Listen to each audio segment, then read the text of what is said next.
Pascal, the answer. Haley, Pascal to clean this room every day. Say, tell. Should I tell you or say it to you? My name is Pascal. My name's Haley. Let us Help you. Let's put on our learning caps and let's get straight into it. To say, you want to focus on what was said, not the person. Pascal, what do you want for dinner? Did you say something? Yeah, I said, what do you want for dinner? Here, we are focusing on what is said, not to whom. I'm going to the grocery store. He said to buy some milk.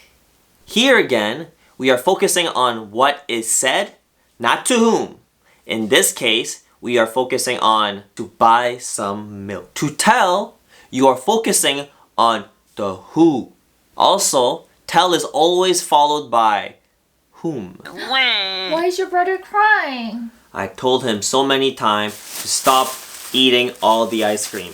Right after told, we said who is the listener.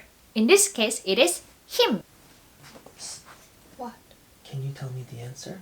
No, the answer is shh. The word tell is followed by, you guessed it, me. To sum up, for say, we focus on what was said. I said my name. I said what? My name. While for tell, you are focusing on who you are telling to. I told my mom I love her. I told who? My mom. Subscribe if you learn anything new. If you already knew it, a like would be fine. Don't forget to keep on learning and have fun.